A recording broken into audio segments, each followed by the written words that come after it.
Thursday, July 18th, 2024, Monaco 64, home of alternative economics and contrarian views. A lot of talk, not just here in the UK, but also on the other side of the pond in the US about big government, populism, nationalism, economic protectionism. Here we had the King's speech and Telegraph reports, Starmer reviews, new era of big state Britain, socialism. In the US, J.D. Vance, the nominee or Donald Trump's running mate, according to the EFT, it says J.D. Vance proclaims America first as Republicans embrace economic populism. And it all seems very confusing. And why? Well, because we haven't really had a free market and small government. So there's a lot of reaction on both sides of this political spectrum to these new policies that are being called for and implemented in the UK. So what I want to talk about today is socialism, corporatism, big government, and the era of Keynes, because that's where I think we've been since the 30s, so almost 100 years, and it's not getting better. We haven't really had a free market and small governments. And why is that? Well, I'll tell you at the end, but I've written down a few things here about Keynesianism and, yeah, big government, corporatism, regulatory government, and why I think it really hurts the economy. And it's is it any wonder that we are where we are, where the debt burden is huge, not just in the US, but in the UK, in Europe. Our economies have grinded to a halt. There's little, if any, growth. The growth that we're getting is all being financed by big government through deficit spending. So what is the premise of socialism or corporatism? You might even want to call it fascism, and big government and Keynes. Well, the main premise is that these people don't trust the market to do its job. They think bureaucrats, politicians, can do everything better. So it's like having a committee of 10, 12 people deciding what an economy of hundreds of millions of people, or in the case of the UK, tens of millions of people, should do. So what is the market? How come they don't trust it? Well, the market is just a collection of millions of individuals acting in their own self-interest.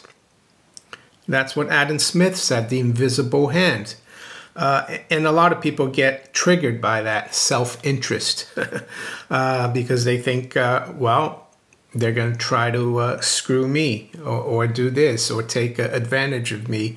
Yes, and I agree with that.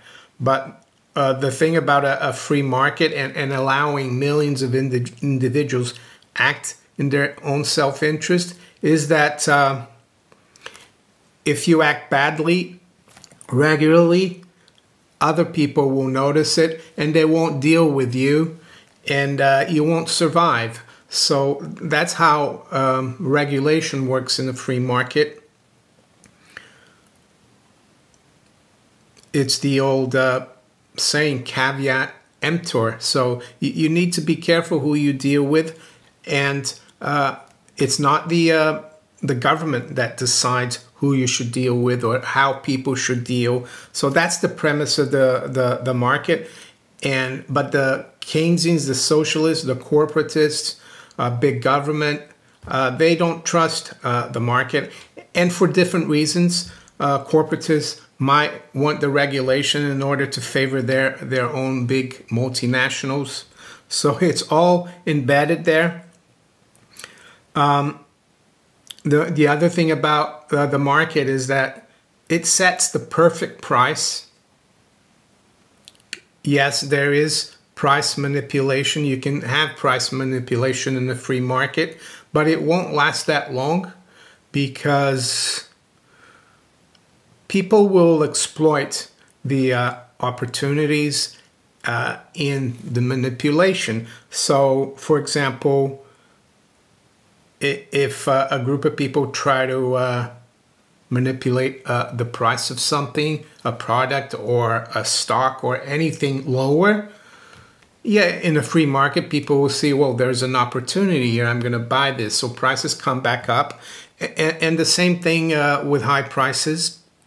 If there is competition, free market, and no government regulation, if a grocery store down the road raises prices, yes, some people will pay that high price, but then they'll realize that in the other town, the grocery store charges a lot less. They'll go there. The store that charges too high of a price, they'll lose business, so they'll have to cut prices, and that's how it works.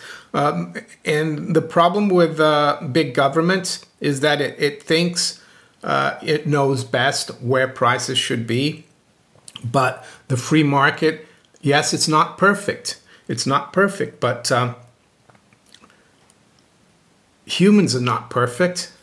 we have ups and downs. Nature isn't perfect. We have cycles of weather and everything, but you can't, the premise of Keynesianism and socialism and corporatism, fascism, is that they can fix everything. So I'm going to come to the UK in a minute, but what about monopolies as well? That's what socialism, corporatism, big government, and Keynes creates. Monopolies. So what happens in monopolies? Well, there's no competition because you're given the monopoly by the power of the government. Could be a central bank, could be a big company that is preferred by the government, especially in the socialist government, corporatist government, and that's why it's so important that government remains very tiny and not involved in the economy. So monopolies mean no competition. No competition leads to worse products, higher prices, wealth inequality. And why wealth inequality? Well, because it's much easier to create wealth if you're able to save your capital.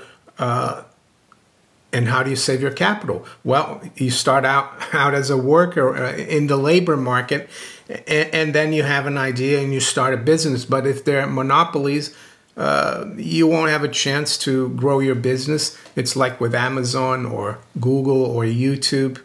It's a lot harder. And big tech as well. I'm going to make a video about this because it needs a lot more time. Big tech in the US, that has been compromised.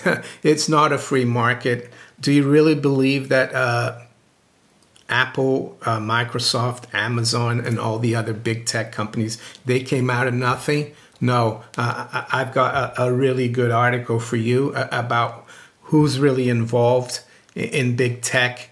And I think you will be surprised, or maybe not, but it's part of the corporatism. But anyway,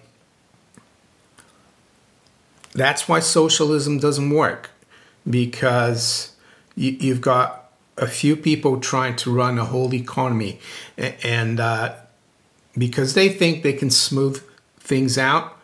For example, Gordon Brown, when he was Chancellor of the Exchequer here in the UK, he said once that they've managed to to get rid of boom and bust. I think that was back in 04, 05. He said something to that effect. And lo and behold, we had the biggest crisis since the Great Depression, the '08 crisis, a big bust. So that's the conceit, the fatal conceit and errors of socialism. So I'm going to recommend this book as well by Friedrich Hayek.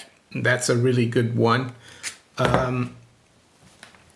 So, yes, in the UK, they're talking now of going more towards socialism, national socialism. And by that, I don't mean the kind they had in Germany, but it's similar, actually. In Germany, it was more corporatist because the private companies were not nationalized.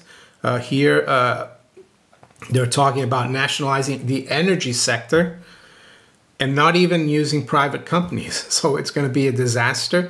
They're talking about nationalizing transportation or the railways. That's going to be a disaster. And why have the railways, the transport system failed, even though it was supposedly privatized? Well, because they didn't privatize it 100%. There's still a lot of regulations from the state. So you either have a free market and small government or you don't. What we've been having here in the UK is Tony Blair's third way, right? The way between socialism and small government and free market. It doesn't work. Yeah, free market, small government, it's not going to be utopia. But I think, and very few countries have tried it outside, maybe the United States prior to 1913. And here's where I'm going to come in with the solution, in my opinion. And I think J.D. Vance and the Trump administration, have they got the solution? Well, they're going for isolationism. They're going to scrap free trade. That's not free market either, but I think it all goes back to the money, because if you have a monopoly determining the price of credit and controlling the currency like you have with central banks and the Federal Reserve since 1913, and that's a worldwide thing, you're going to have a small group of people controlling everything. And they don't care, of course, where products are made as long as they make a profit. And that's why America's going back to protectionism. But is protectionism as well the best solution? Well, it might sound like the best solution, but it's going to mean higher costs as well, protectionism, because you don't have competition between nations. Comparative advantage is what Adam Smith talked about, that some nations do some things better than others. But I would say that in the last 30, 40 years, the fact that we've had a corporatist and a central banking monopoly controlling the credit and Wall Street benefiting from that, that has kind of disrupted this comparative advantage of nations, because they've taken businesses that otherwise would have been run well in the US or other places to places where they've gotten a lot lower labor costs. And so I can understand why they're going for protectionism, but it's not the solution either. So what's the solution, in my opinion? Well, it all starts with the money. And Rafi Faber spoke about this the other day. He made a really good video. I'm going to put it up in the card so you can listen to it. It all starts with the money and the monopoly of central banking, because it allows the government to get big. It allows statists to have a lot of power.